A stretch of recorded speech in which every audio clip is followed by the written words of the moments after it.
I've just been trained in IUD insertion, and you go and tell the client, the best thing for you is IUD insertion. No, you don't want to enroll people just because you want to practice what you just learned. You must go through the process of proper counseling and proper client selection. Now, of course, the challenges are linked to these seeds that are all about. When there are no commodities, there is no problem. When there are no consumable supplies, you don't have longer universal contraception. But also, there are some parts of the country where family planning is still something regarded as a taboo. It's like a stigma. But I tell you, don't talk about family planning, talk about bad spacing. In those places, you need to go demand creation. You have to educate them about the benefits of everybody can see the challenges that Nigeria has with population explosion. We have young people everywhere, no jobs, and children that are not being cared for by parents, they are on the streets begging for food. Obviously, we can do a better job of planning our families. Having babies when we need them, not just by chance, but rather by choice. Thank you. Thank you very much, sir. I'll go next to Mrs. Yusuf, the Deputy Registrar for Nursing and Midwifery Council of Nigeria. Whilst they are answering these questions, if you have any comments, you can jot them down because we may not be able to take all. We must take a few, but we can respond to others once we have them. Now, we know that Nick gave us during the contest and setting the tone for this session that UNFPA and other partners have worked with the council in strengthening and supporting schools of midwifery in Nigeria. Professor Dr. Lori Joseph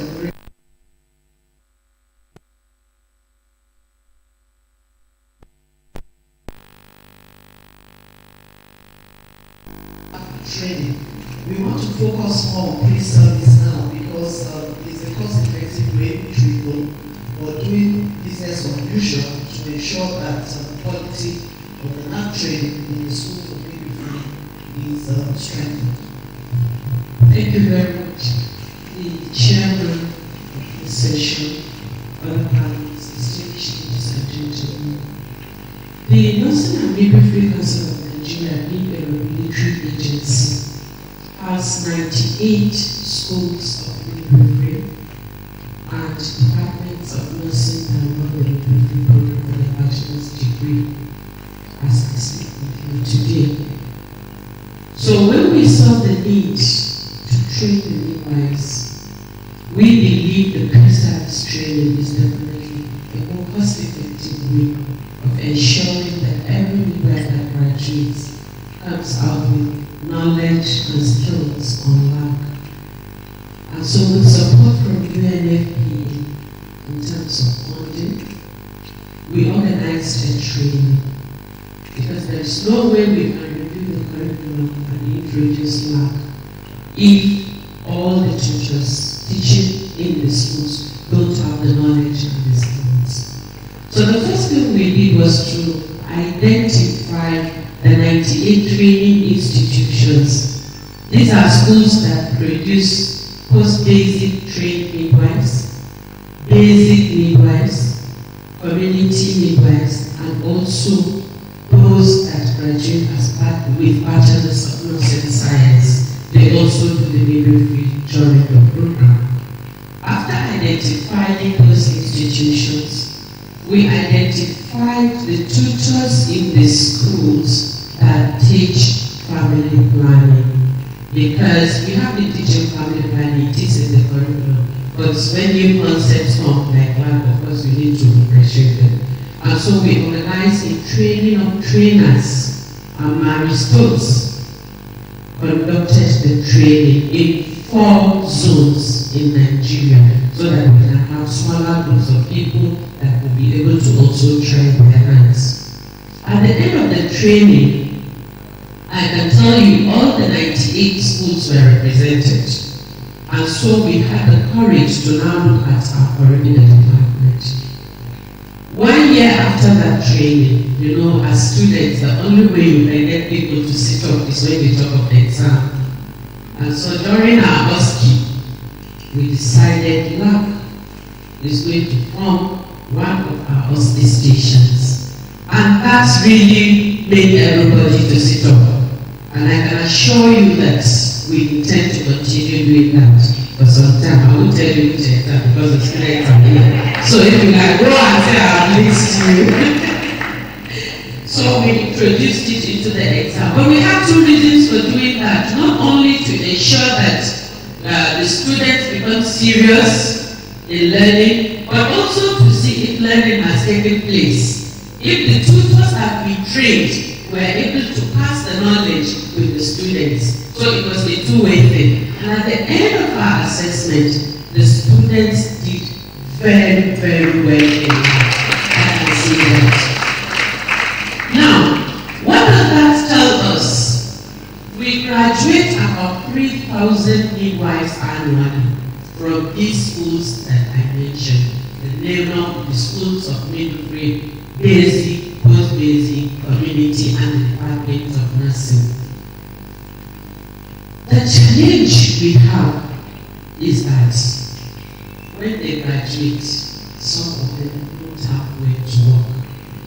And when you talk of skills, you can learn all the skills in the world. If you don't practice, you forget. So that is the challenge. I am bringing it up here so that all the partners that are seated in this room can form, and be our advocates as you work in your states, as you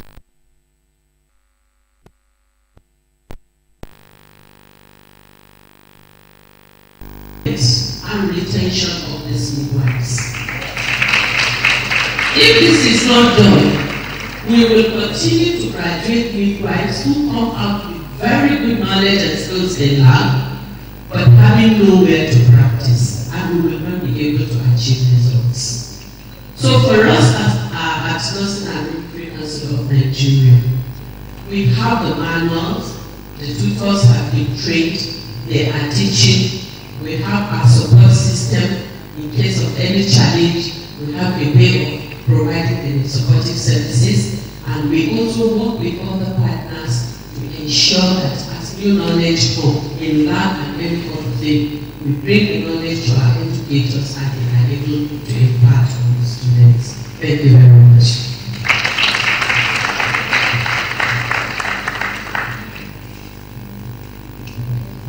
Thank you very much for sharing this experience. We'll go a little bit further now and ask Mrs. Susan Adam, who is the FCT School of Midwifery tutor, to share your experience. Mrs. Yusuf did tell us they started with the tutors and then the tutors stepped down.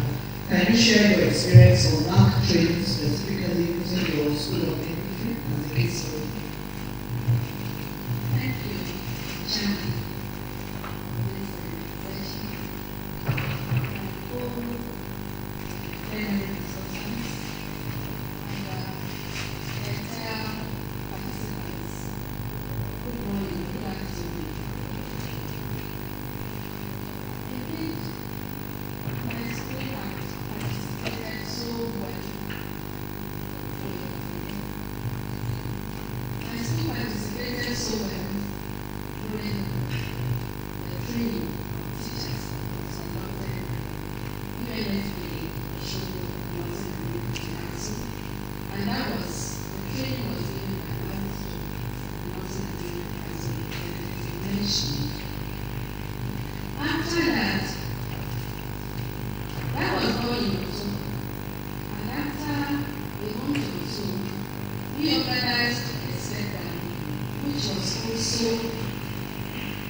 And this translated into having students that could really benefit from the wide range of teachers.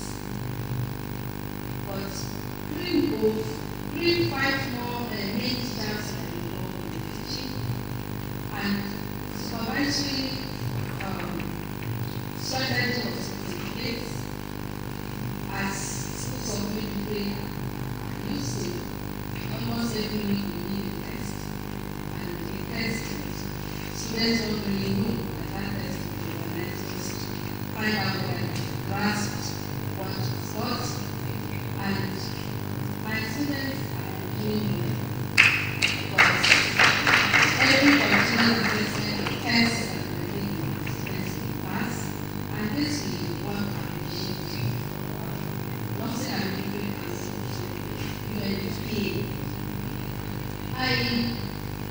After that, we swung into like I call our language.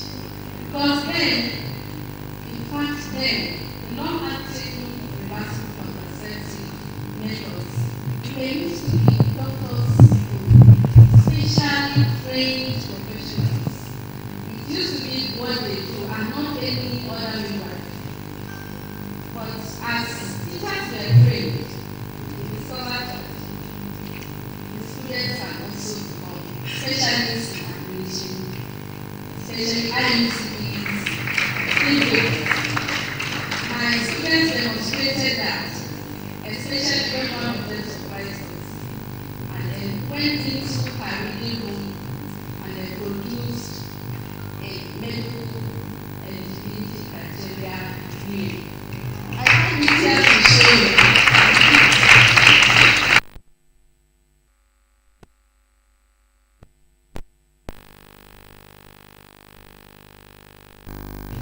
that a student just surprised us one day and came up with this and said, Madam, we know it's only you teachers that have this way, and teach you own it and it doesn't go around students.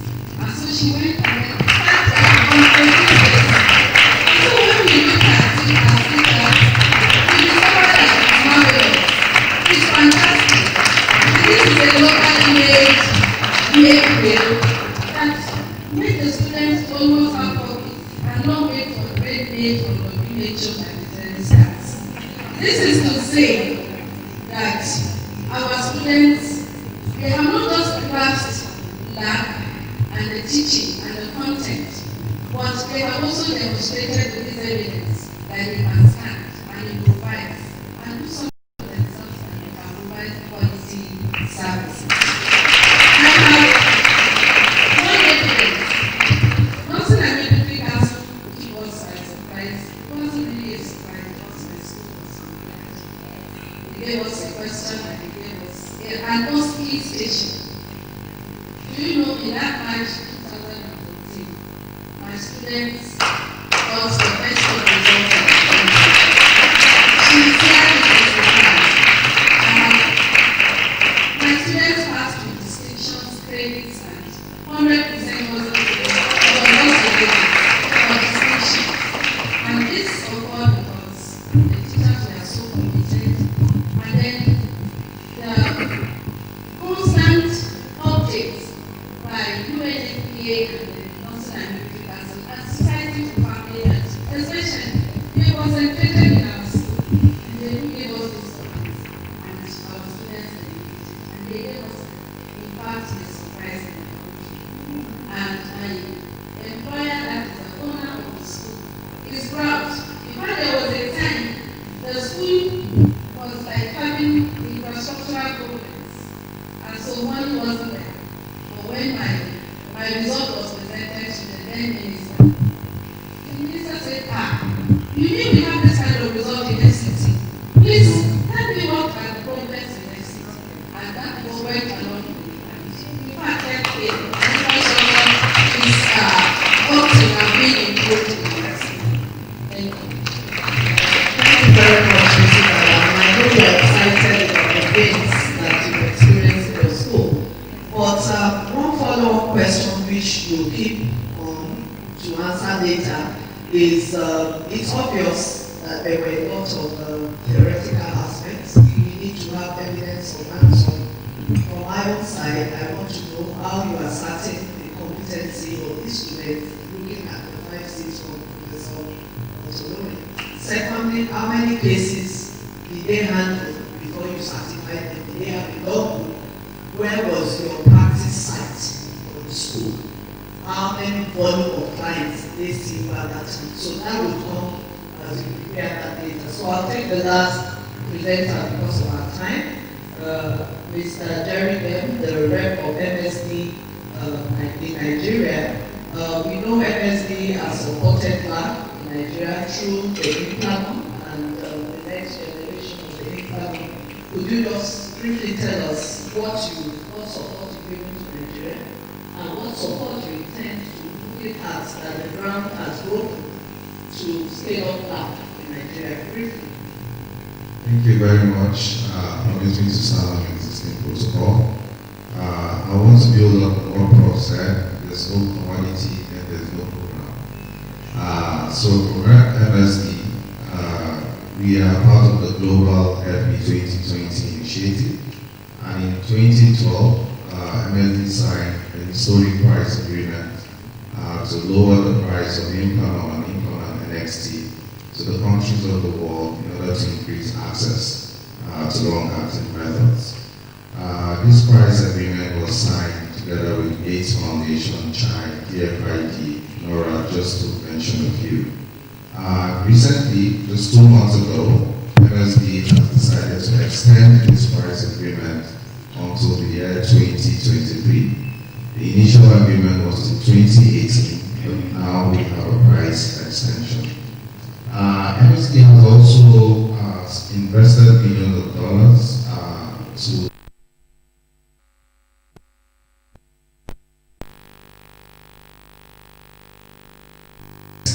in order to meet the demands across the world in the different countries. Locally here, we have continued support with our interest in maternal health and child health through different projects like the Men for Mothers project. And also we have supported trainings by providing placebos and also model arms. I think in 2015, in collaboration with UNFPA and the Wellbeing Foundation, we donated some model arms to the 98 schools of midwifery in the country. Part of the plans we have to do going forward is that the country is trying to scale up lab use with community health extension workers. And that is one of the reasons why the implant NXT itself was developed, which allows low-skilled health workers to be able to easily introduce the implants into our increasing clients in the country. So going forward, I'll also say that MSD is committed to bring more arms for the cascade training and also to secure some set of funding in order to move the training of the implant NXT across the country. Thank you. Thank you very much. So exciting times are ahead of us. So we'll throw the floor open for 2 comments. We'll take 2 comments from each of the row. Please introduce yourself and be brief. We're trying to manage the remaining time. And then you let us know which of the panelists this comment or question you're directing to so that they can prepare the answers. So,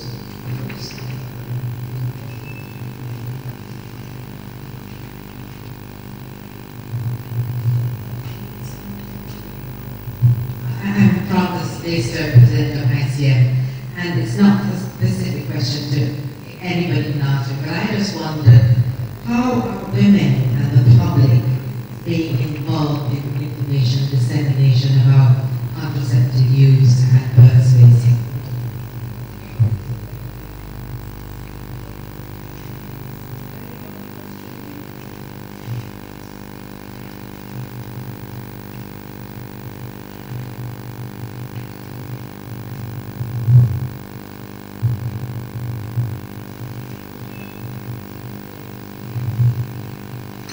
Grace Titilayo from Lokoja State. My question is on the dying mothers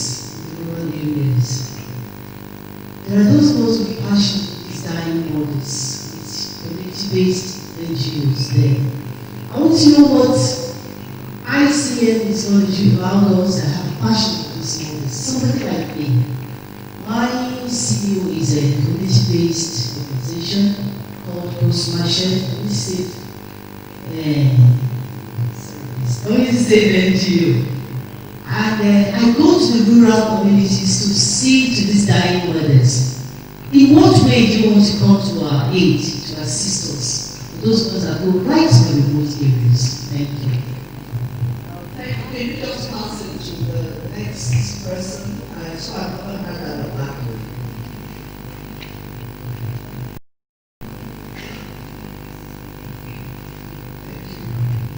Hello, good afternoon. My question or my suggestion is, I want you to incorporate family planning curriculum into secondary school syllabus because there is a link between gender, sexual, and reproductive health. Thank you. So, do we have any questions from the far left?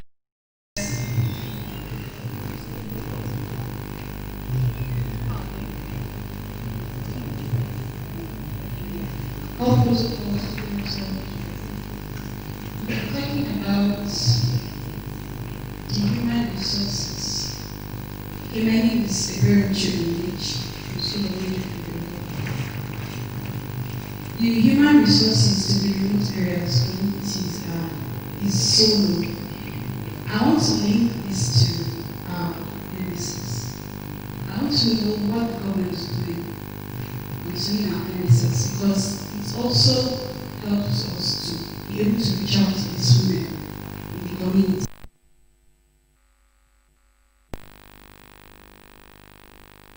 So I want to know what's really happening in our NSS. Thank you. So thank you very much for these questions. The panelists will take. We have 2 questions and 2 comments. The first question is how are women and the public being informed about family planning and child spacing? So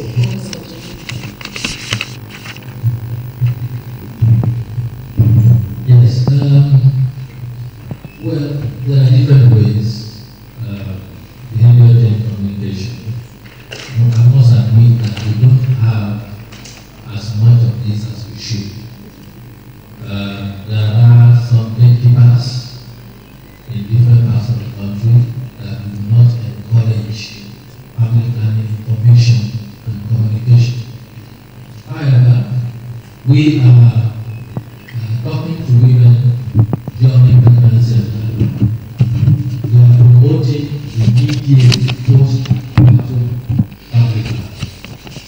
So during antenatal clinic, women have health education, and one of the topics they talk about is family planning. And if they don't select a method during antenatal clinic, during labor, or immediately after labor, they are also educated in the family planning.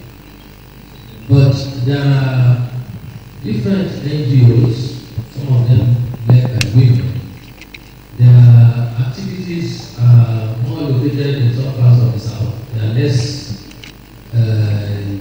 obvious in the north. Most of them in the north talk about safe motherhood.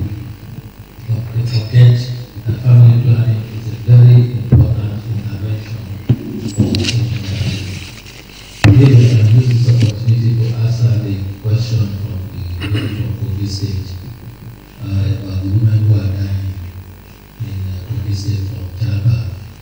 I think that there's a lot to be done, and what is most important is the emergency preparedness of our health facilities to provide basic emergency obstetric and newborn care. I strongly believe that any woman who arrives in a health facility with a life-threatening complication of pregnancy and childbirth should leave that facility. And that can only happen if every single facility is ready when they arrive. Blood transfusion, drugs, the human resources, and everything ready. Provided against that's a goal to make sure that every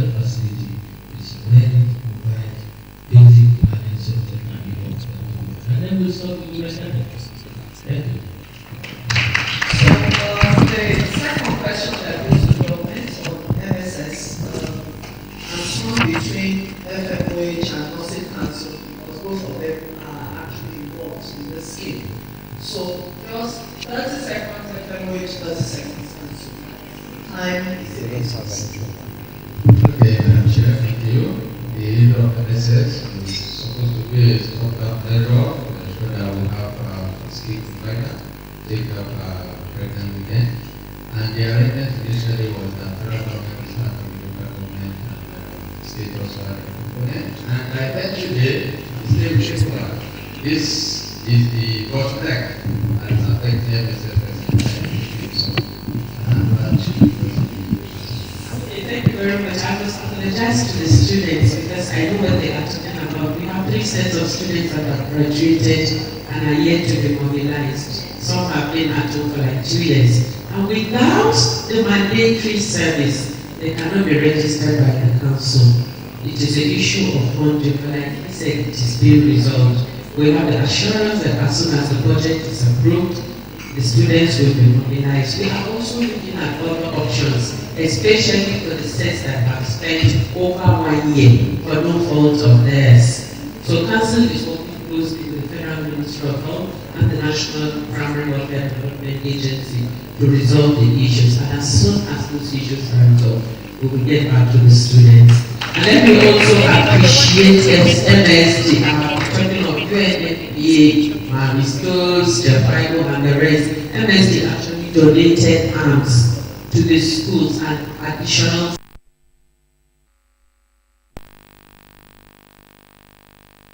And we really appreciate it because after the TOT, when we set the questions, we now realize they didn't have arms in the schools.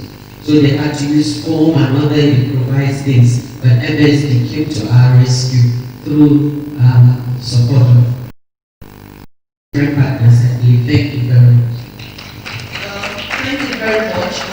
I'll just add a couple of comments to the suggestion of incorporating the FP curriculum. Yes, it's already under the FH Family Health and Family HIV Education.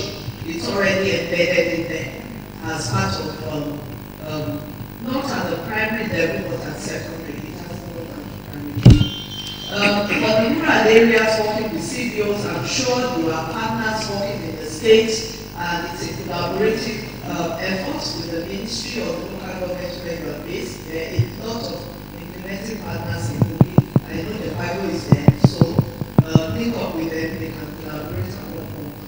Other platforms of ensuring that the public is informed about FPR through community mobilization, social mobilization. We have the entertainment education platform, a lot of campaigns going on in Nigeria through radio drama, through TV sports and radio sports. So it's targeted at different audience like Professor rated. It's not one size fits all. Each area, each community have their niche and their need area, and so platforms that pertain to them to take care of whatever the barriers is are adopted by different partners, both public and private. And also we have the religious platforms who also have adaptation of different verses, whether in the Quran or in the Bible, and they use it as messaging to the different communities.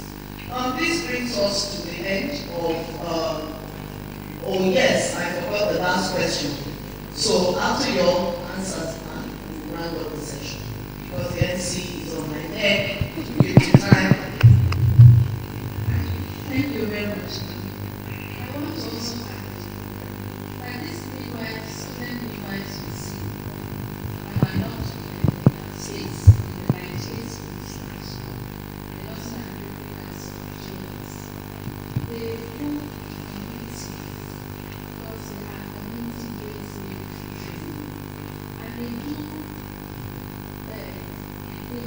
one-on-one counseling, they do one-on-one interaction with women living in their homes, and they even go to churches, to schools, to mosques in their communities. You know, they go to communities 3 times in their training,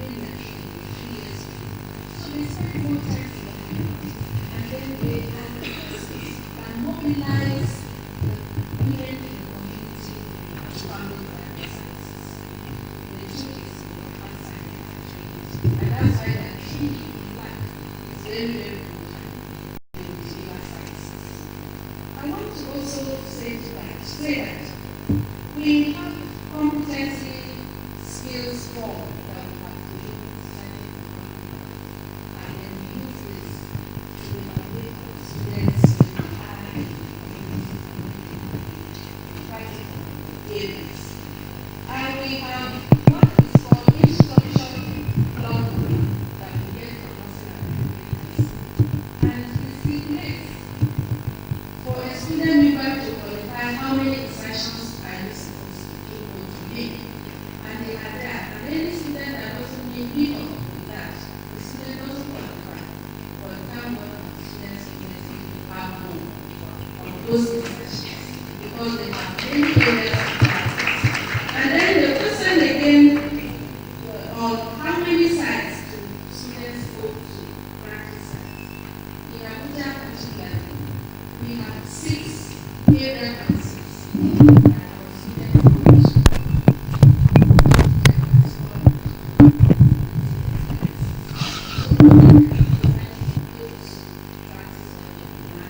And then our teachers, training instructors, and supervising on schedule or basis that we have arranged. And they go to supervise in order to see how they are there.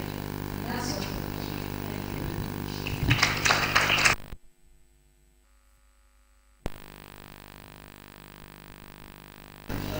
We have no time to expanded motion here, but I welcome everyone participating here to follow up with the panelists if you have more questions. And also the UNFPA who organized this session to the roundtable. Thank you for being attentive to this session, and I hope it's quite worthwhile for all of us. I'll grant a couple of things I know about you. You have a good afternoon.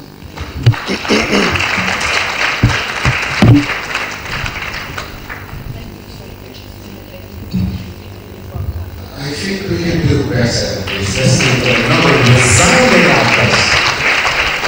Thank you, panelists. Thank you, moderator. You did so well. I'm beginning to imagine that tomorrow is going to be more interesting with what we've been able to achieve today in spite of the time loss. I'd like us to please applaud them one more time. And I'll make some very quick plea. The first, I'd like to plead with Professor Benga Makwolu to please spare us the next couple of minutes to be able to listen to a presentation from Access Bank. After that, we'll take your presentation and then we go back to the female genital mutilation, which is a presentation of the United Nations Population Fund. I just need to plead with you because I know you also have a flight to catch. Please, thank you for your understanding. Now, distinguished ladies and gentlemen, we'll be taking the next presentation, and this is on improving access to quality maternal health care. And to do this presentation will be Doyin Coker, the group head of the personal banking, Access Bank of Nigeria PLC, and one of our sponsors of this event. I'd like us to please welcome her to the rostrum for our presentation. Doyin Coker, please.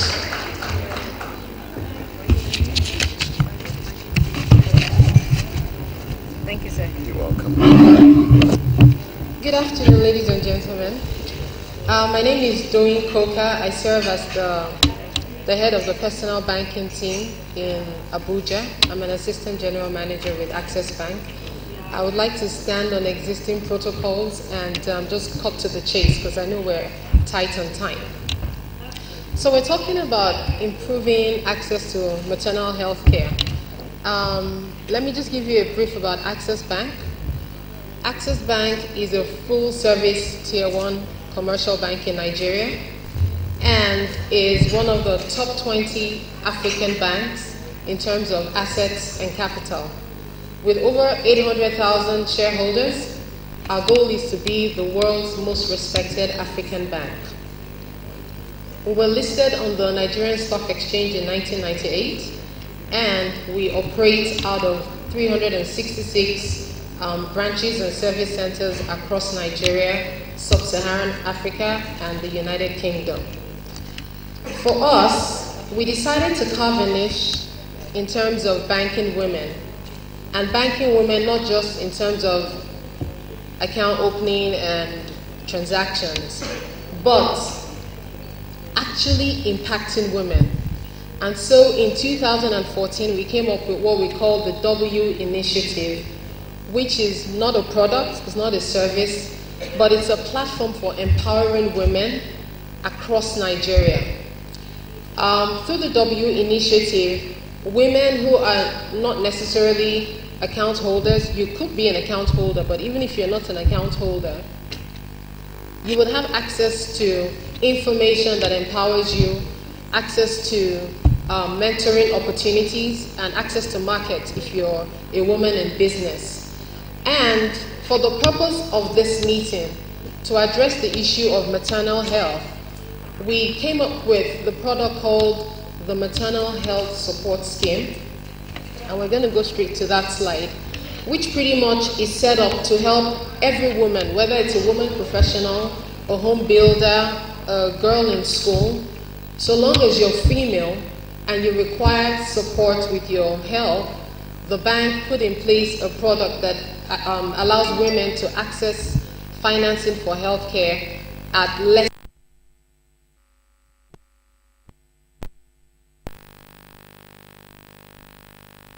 families overcome the financial challenges and to support them in their quest for money.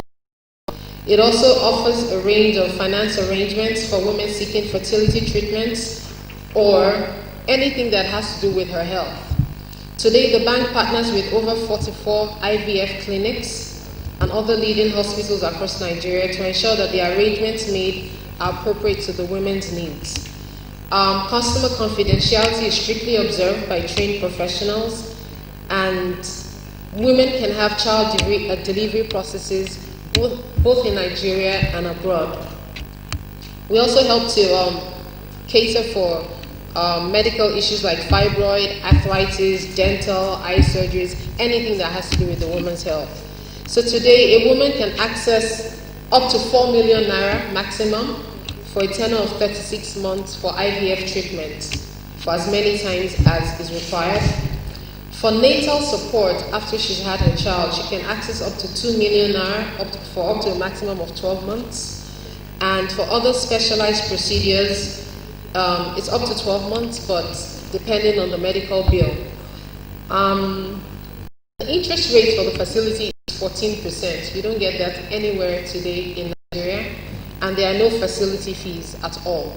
The only fees that the woman will pay is a 0.5% fee, well, not fee, insurance premium, just to insure the loan.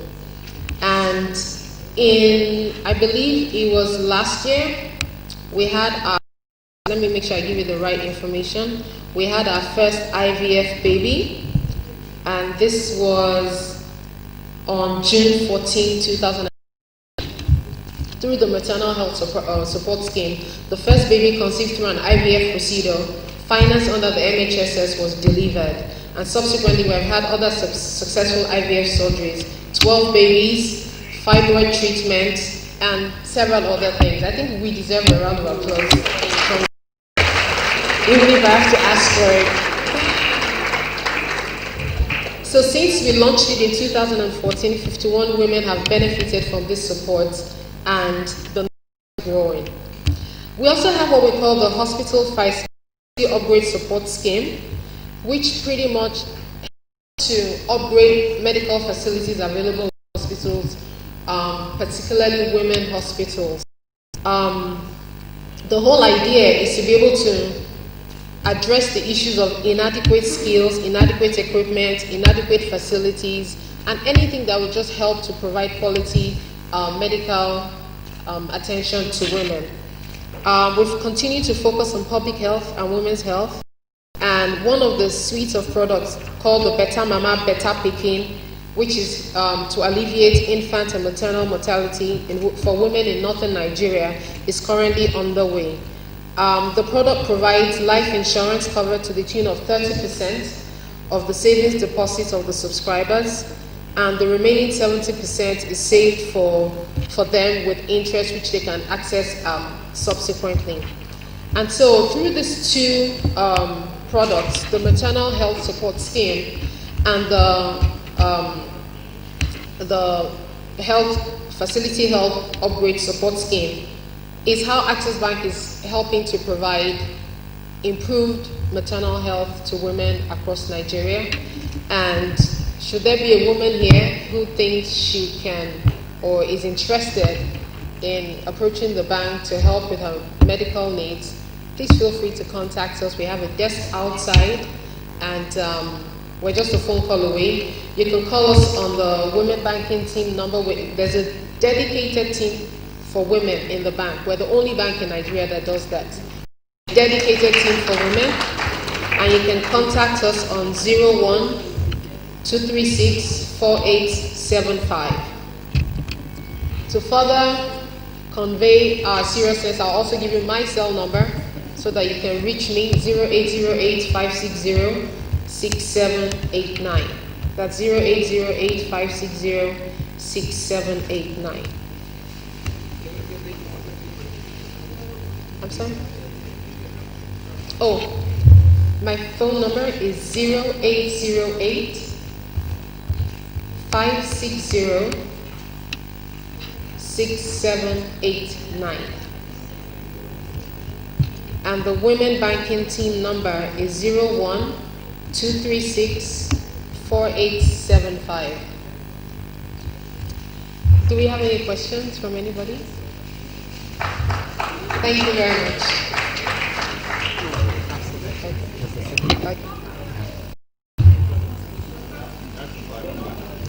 My number again, or the Women Banking number, 01, I think it should be on the screen, 236-4875. Do we have any hand up for questions? Dr. Thank you, I'm just wondering how do women really need this information? How do we get out of that? Yes, it's okay when there is information. Yes, it's okay, well-educated people, other people know. How are you reaching other people that really need this very important access or service? Okay, for the like I said to you, the W initiative is it's actually a very robust platform. So what we do is, even besides what we do within the bank, we conduct a lot of like seminars and different fora where women come together and share information. We also have an online community. While I understand that women in the rural area might not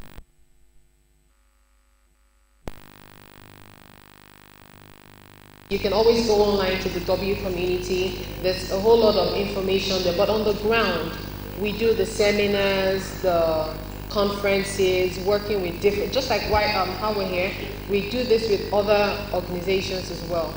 Yes. The other day we had an event with the Quintessential Women. It's got hundreds of thousands of women as members.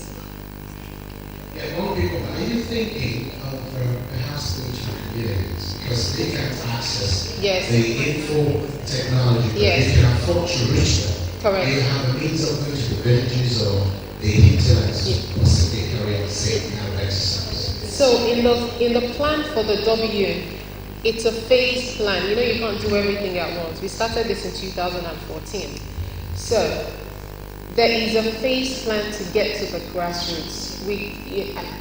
Naturally we had to start from where, we have the larger percentage.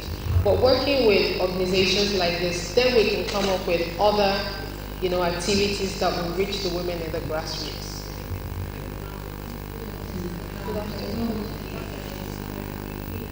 I'm just wondering that actually speaking for women in the community, for women, they can't be afford. So I'm just wondering if you're going to have separate packages. Definitely. Yeah. Is there any other question, please? Because we're here to round off. You want to make a question? She was asking about collateral. We don't ask for collateral.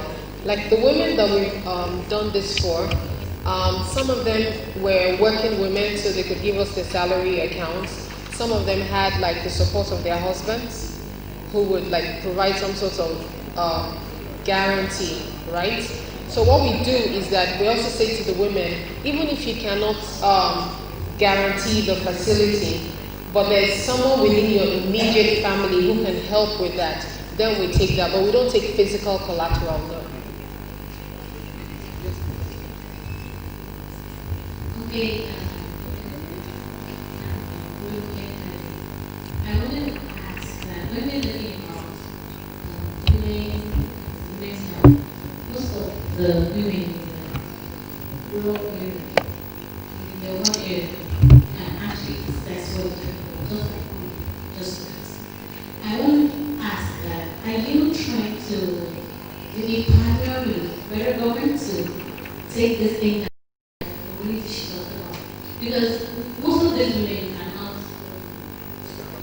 they don't have access to watching television. Correct. And what we do for caring for women, we're talking about them.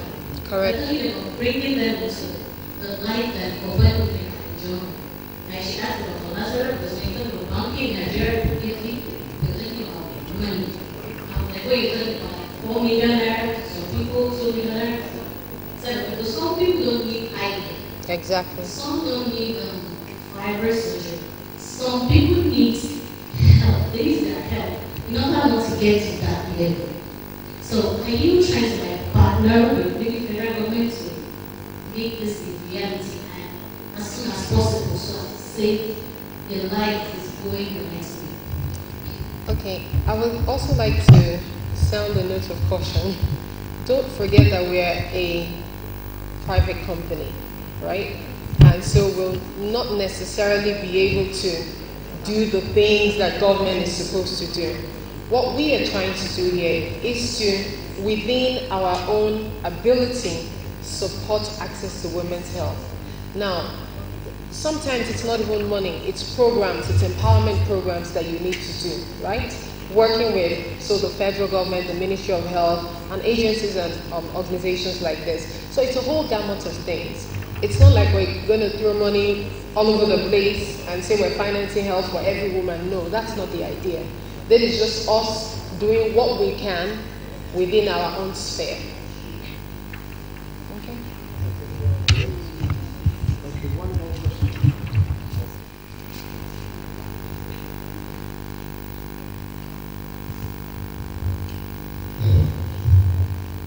Good afternoon once again. Good afternoon. My name is Abuja from the University of Manchester, Abuja. Your presentation is very fine.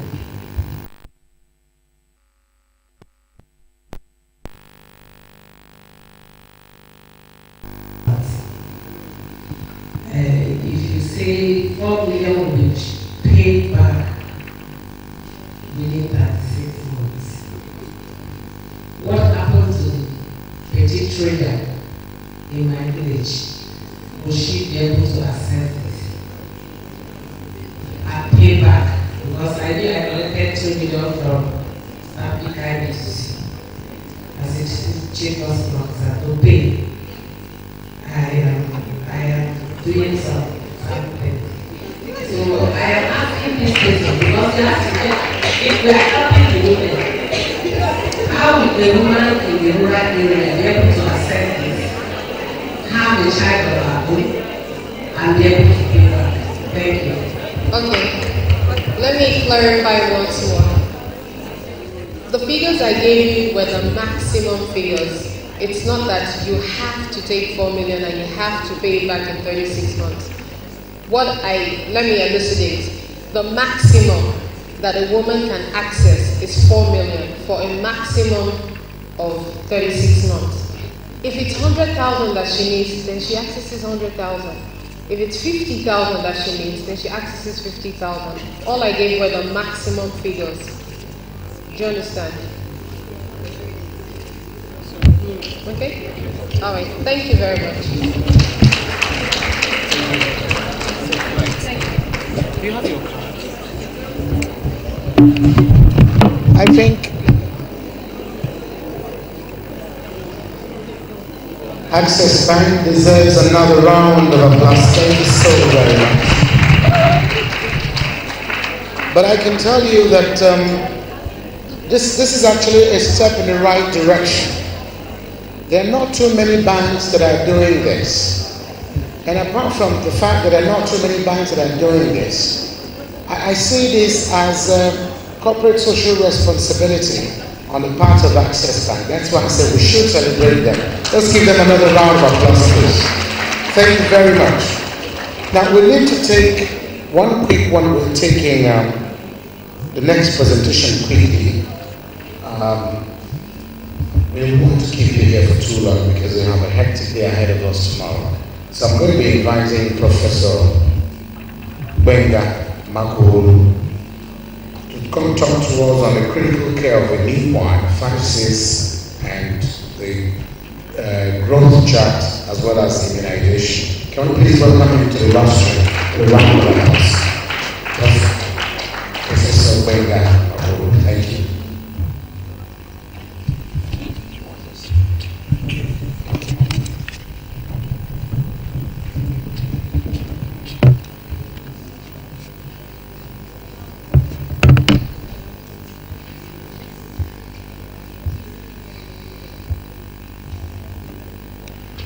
Thank you very much. Let me observe the existing protocol and also acknowledge the fact that this is a pre-launch presentation. So I'm going to have people who are praying for me so that I can be through with this very quickly. So I hope to be able to keep you alive until lunchtime. It will not take too long.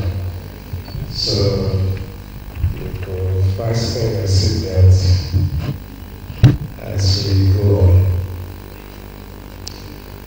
And let me start this presentation with a tribute. And that tribute is to my mother. Okay, and the next slide. So,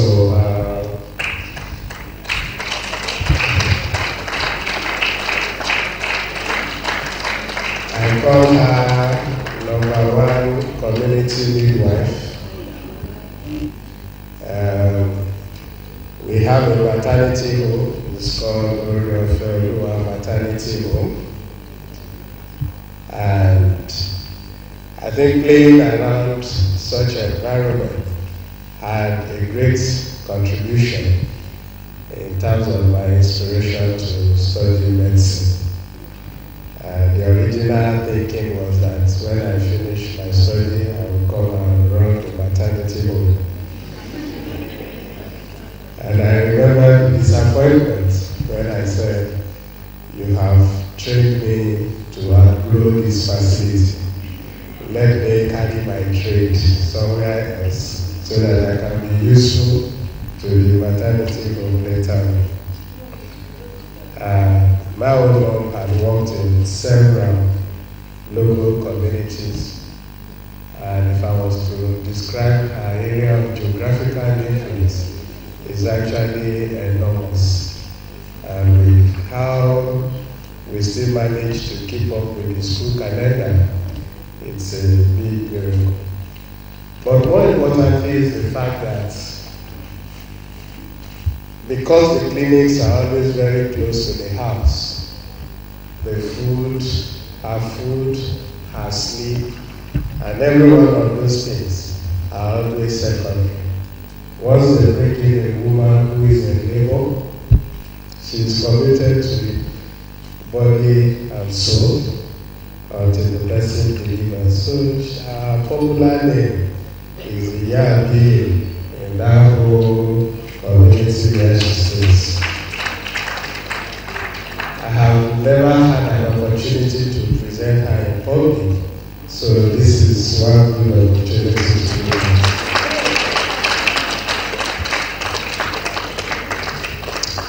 My next tribute is to all of you who are midwives, you are the silent soldiers that are not usually acknowledged. For the millions of babies you have delivered, for the millions of women you have helped, for many nights you have shared the pains, comforted the anxious, ran helter-skelter in search of various essentials.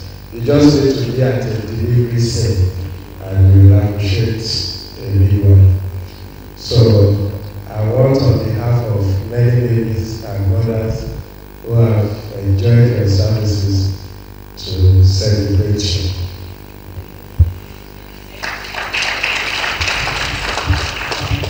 Now, I'll be looking at issues mostly from the other side of placenta, and that's from the newborn perspective. Okay, so very quickly, the first 28 days, that's the neonatal period, is the most vulnerable time for a child's survival. We thank God that over the years, there has been significant improvement in newborn outcome, and it is reported that we've achieved about 47% reduction between 1990 and 2015 in terms of neonatal deaths. So over the same period, the number of newborn babies who have died within the first 28 days declined from 5.1 million to 2.7 million. So no problem, go ahead, let's clap for ourselves. So that we are like these are if nobody corrects us, at least we should correct ourselves. Yeah, but the issue is that over time, whether in the US or anywhere, you will always notice that as far as the 5 mortalities are concerned, you tend to be able to achieve that rapidly once you institute some measures. But the later mortality always tends to fall a little more slowly, and particularly among preterm babies. So that is often a challenge. So, although we are celebrating reductions, but we still have a group that is largely unaffected the way we want them to be affected. So the question is when and why do neonates die? And if you take this chart, you will see that 73% of neonatal deaths, the next slide, 73% of neonatal deaths, next, okay, yeah, occur in the first week of life, and then the remaining is shared over the next 3 weeks. The same thing happens for the under 5 mortality. About 50% of all under 5 mortality occur within the neonatal period, and a significant part of this occur in the first week of life. What's the situation in Nigeria? In Nigeria, we've had about 4 demographic and health surveys since around 1990, and it will appear as if neonatal mortality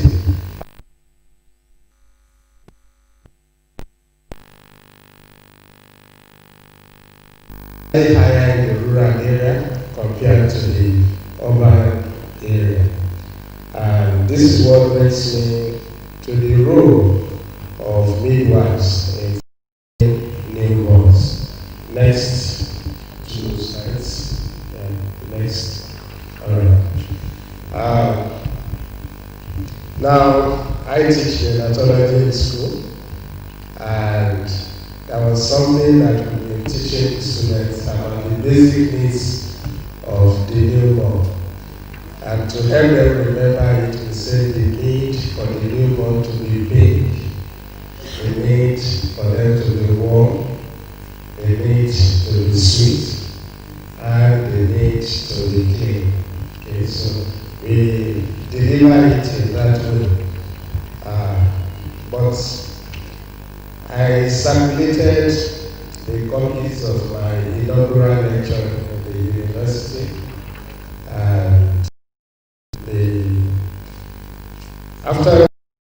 went through it, particularly the convener of this meeting. And there was this decision that we should also look at it from another perspective. And that is why we are presenting the 5 C's as a workable, simple algorithm that will continue to enhance the intervention of midwives in the care of the newborn. Now, the newborn will sound like a branch of pediatrics, but in reality, the issue there are that we grew from obstetric practice. So what happened was that the obstetrician, after they had delivered babies, had the responsibility of looking after babies. And so in the same way, the midwives will find themselves having extended concern for the babies that are being delivered. So I want to run through these 5 C's as a very simple pathway. There is something we call essential care of the newborn. It models it slightly. So the number 1 C here is cleanliness, and just the simple principle of cleanliness throughout the process of delivery and newborn care. Clean delivery, cord care for prevention of newborn infections. So cleanliness, this cleanliness, next slide, next. Yeah. So this cleanliness involves clean hands, clean perineum, nothing unclean to be introduced into the vagina, clean delivery surface, and cleanliness in cutting the umbilical cord, and cleanliness for cord care. So if you just remember the word cleanliness, it's one critical C component that is needed to save the newborn. The next one is color. The appropriate color for a baby is that the baby should be pink. And to be pink is a summary index that the person is having adequate oxygen and good circulation. Okay, so the color in the upper picture shows a baby who is pink. The one in the lower picture shows a baby who is centrally cyanosed, and the one on the extreme right shows a baby who is cyanosed in the periphery. So we call that acrocyanosis. Okay, so what color is something that is very important for us to be able to look at and to see in the newborn babies. And when Dr. Joseph was speaking in the morning, she emphasized skills that are necessary in resuscitation, particularly the helping babies to breathe program. The golden minute, the golden hour is particularly very crucial, and that is the skill that as a group, the midwives must collectively ensure is institutionalized, and there is a way of sustaining that capacity. We've broken the C here into 2 to call the second leg of the C crying, and it's desirable that the baby cries at birth, although it's not compulsory that they must cry at birth. But I want to believe that the midwives that are here, you no longer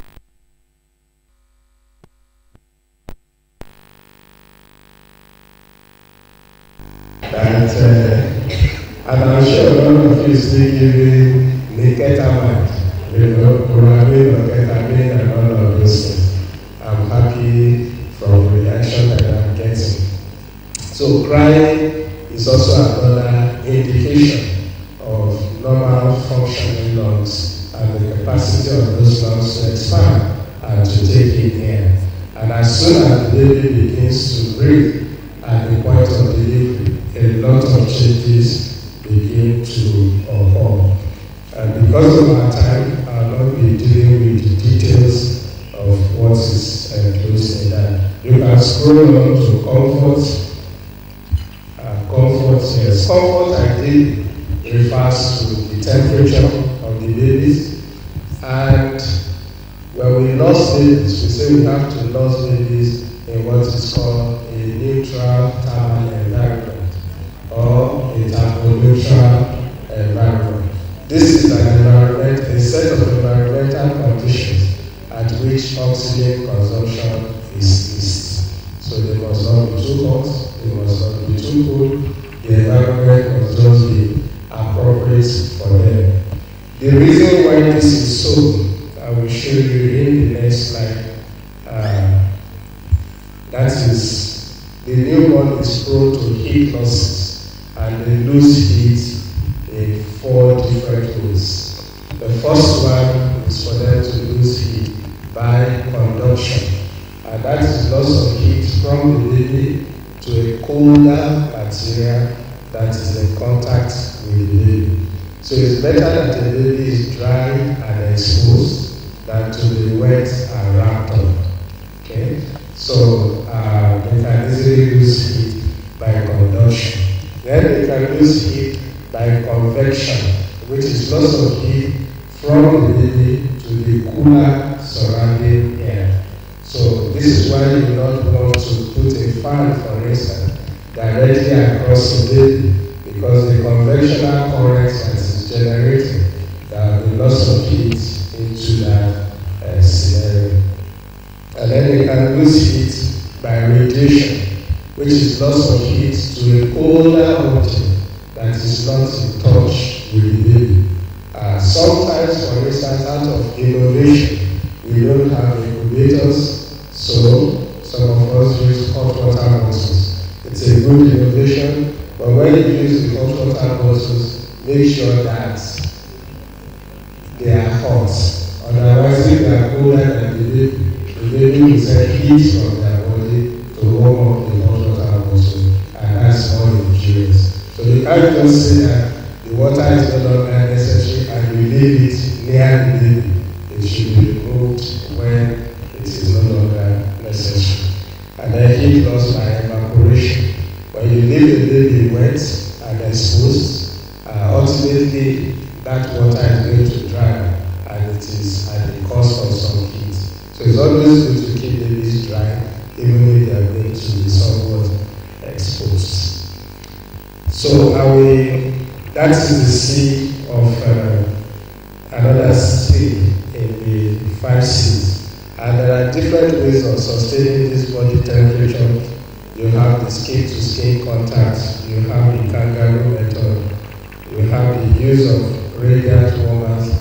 In some places I've been to, what they just have is a warm room. Okay, so the whole room, there is a central heating system, and then the environment is not too convenient for adults, but the children, I mean the babies are happy with those environments. Let's jump to the slide of Keita. That's the next C. Keita, and that has to do with nutrition, feeding the babies. The obvious natural choice for a newborn is breastfeeding. Okay?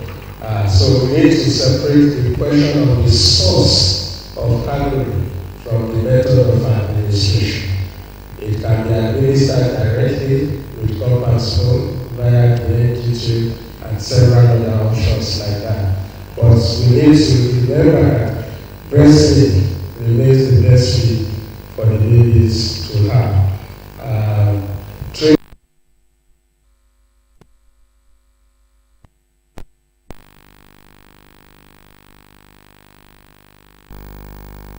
Alright, so do you want to recite it with me very quickly? Okay, so is it the students that are reciting the 10 steps to successful breastfeeding? Okay, so anyway, I won't take you through that exam, but remember that the breastfeed is the best form of nutrient for them. But more importantly, at least let's mention 2 components of breastfeeding, and that is positioning and attachment. In the steps to breastfeeding, it says, show the pregnant woman, okay, how to breastfeed her babies. Now, why that is important, why I'm emphasizing that, is that it is not just tell the pregnant woman, it is show the pregnant woman. So you don't sit on your table where you normally sit far away from the mother, and then you say, oh yeah, mama,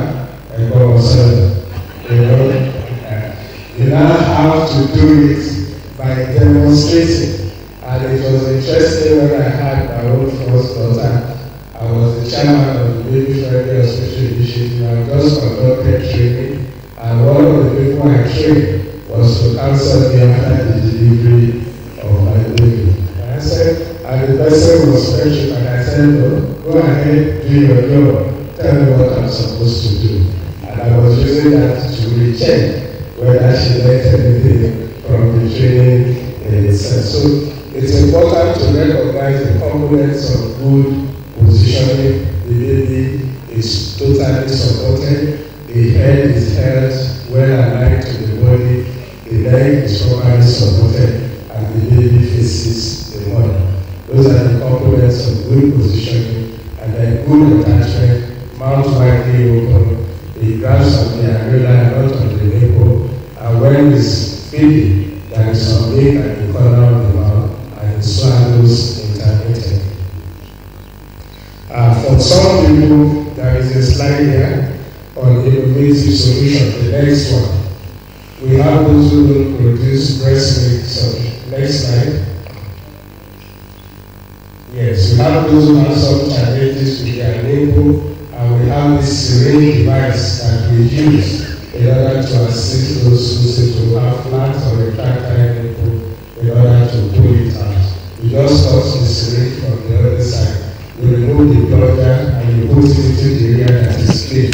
Yeah, so that's what you have. I will finish it in another 5 minutes. So there we go.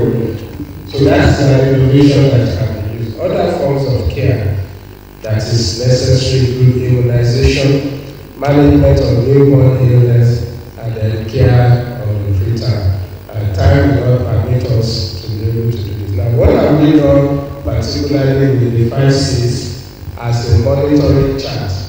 We have gone ahead that these 5 Cs, the personal health record form that has been designed, we will use these simple 5 Cs to monitor the condition of the baby within the first 24 hours. We have developed a scoring system where you can identify the presence of any problems and the action that can be taken. I'm sure if you lay your hand on the copy of the personal health record form, you're going to see those parameters indicated there. We have also gone ahead to develop for the country a growth chart for the newborn, starting from the lowest gestational age possible, 24 weeks, and above, up to time. And you will see this presented in the form of several colors. You see white zone, you see the green zone, you see the yellow zone, and the red zone. The red zone. So the interpretation is that if anybody's weight falls within the red zone, it means that the child is not growing adequately and must be under close monitoring by a physician. If it's in the yellow zone, it's the alert zone. Baby's weight is not satisfactory, and we need to review feeding and have frequent monitoring. If it's in the green zone, that is what you desire, and if it's in the white zone, the person may.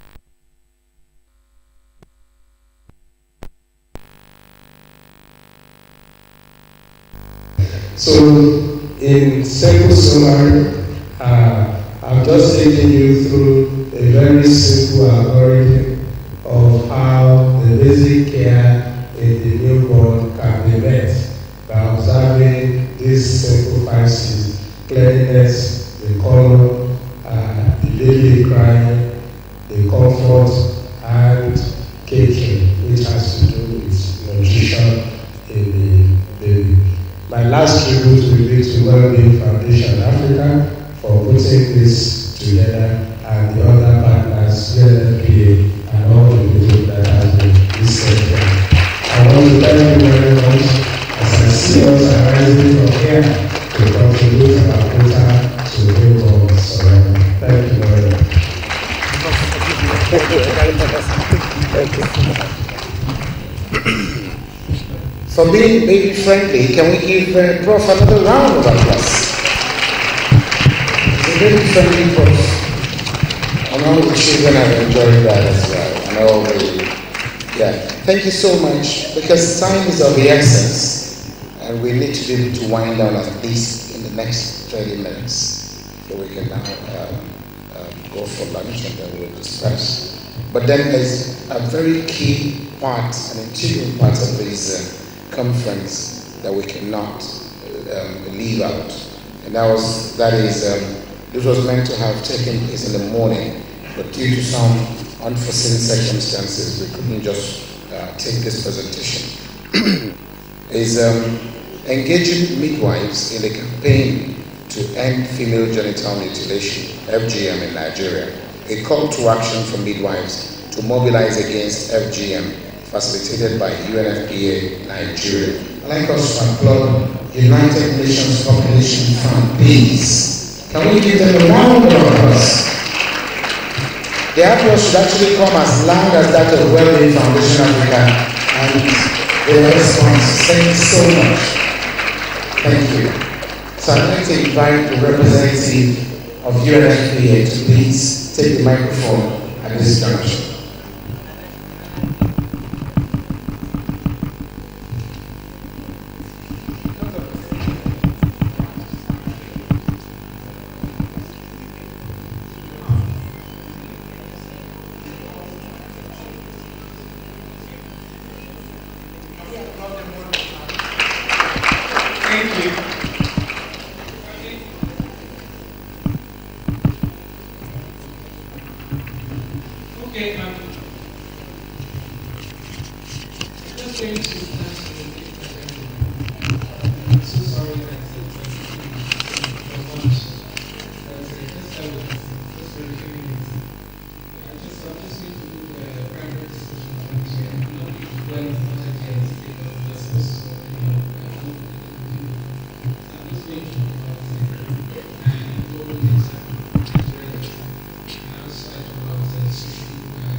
Ethiopia.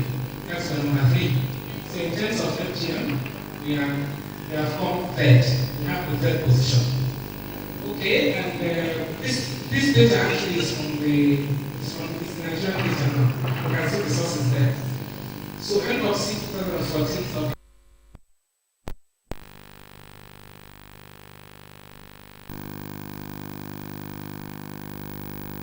Million FGM survivors worldwide. So we account for 16% of the whole FGM survivors.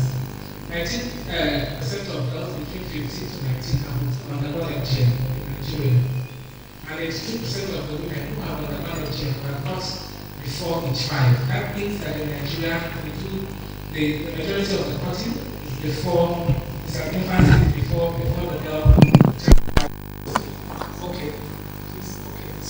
are some of the reasons why FGM is done. It's considered as rites of passage into womanhood. We have a joint UNICEF, UNFPA program on FGM, and we are working in 5 states in Nigeria. These states are Osun, Ebonyi, Imo, Ekiti, Oyo, and among the states, Osun State is the highest, and that's about 76%, followed by Ebonyi, about 74%, and then Oyo, etc., etc.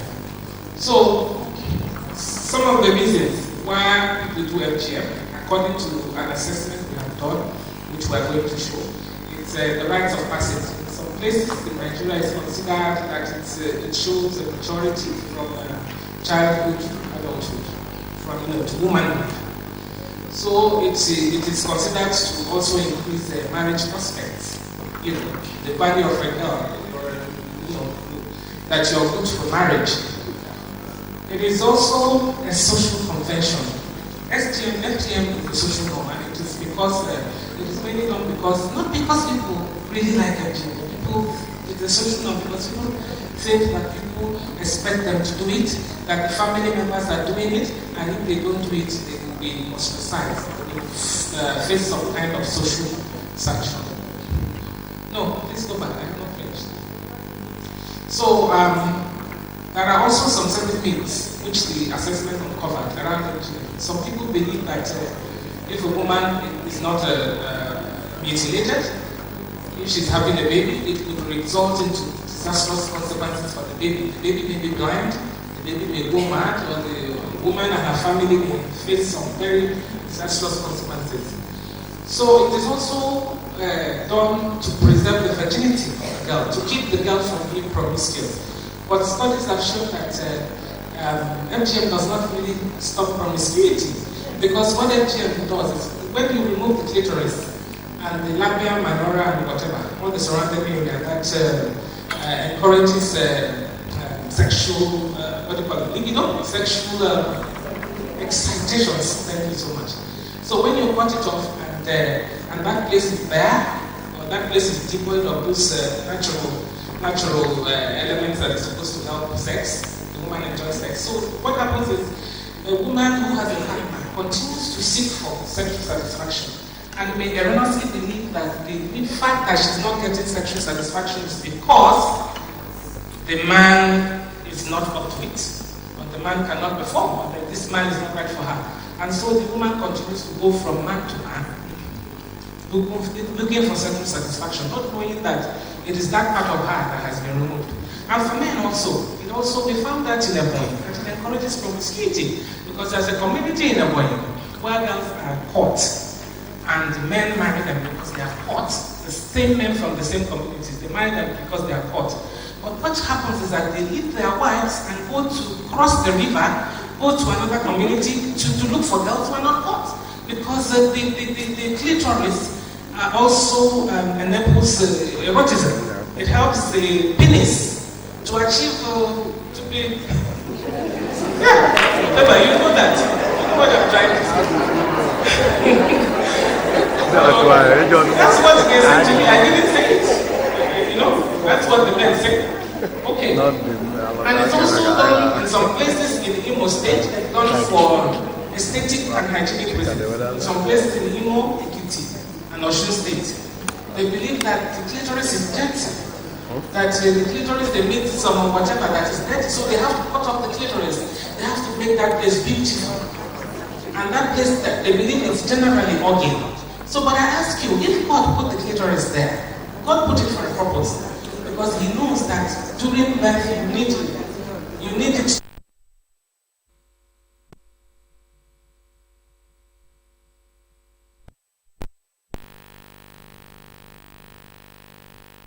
Moving our account. We are saying, we are removing the clitoris. It means we are saying that our God is no longer wise and infinite. We are saying that you're a foolish dog. You don't know what you're doing. Why did you put something that was unnecessary there? So it also undermines our faith. Okay. So, but when we were in Imo State, somebody revealed to us that, somebody told us that during some of the discussions we had, that she had a girl that was always itching, and they had to cut off the girl's clitoris because they thought that it was unhealthy. And this was a dog that the female genitalia was dirty. So what had happened to the girl after she had been caught? The itching continued. So they had to go to the hospital, and they found out that actually the girl had some form of infection that needed medical attention. So it is also mistakenly ascribed to be a religious requirement, not mistakenly, because I'm a Christian. So in the Bible, circumcision was not in men. So if Christians do it, Christians who are in Imo and Ebonyi and Ekiti, because these are Christian states, so to say. These states are majority Christians. So if they do it, if they cut the girl, why do they cut the girl? Because our Bible says it's a symbol of covenant between Moses and God and his people. So why do you cut the girl? Because it's nowhere in the Bible. There is no thing in the Bible that supports female genital mutilation. So some of the consequences we see there, it reduces sexual drive. It helps to the psychosocial belief is that it reduces uncontrollable sexual drive. It avoids promiscuity. It encourages marital fidelity, and it discourages divorce unfaithfulness. And it also enhances male sexual pleasure. But I don't think it does, because I have met men who would prefer women who are hot to women who are hot. So I think, and I also have a husband who enjoys sex with me because I'm not hot. My clitoris is very vibrant, and it kicks into action the act of sex. So in that way, he enjoys the sex, I enjoy the sex. So we are actually having sex and not doing sex, doing whatever. Okay, let's go. So, moving ahead, I want to tell you that some of the pictures you see might be offensive, but it's good that this thing is coming long way after tea break and before lunch. Okay, let's go. So this is the picture, the climax of the big event. Let's continue.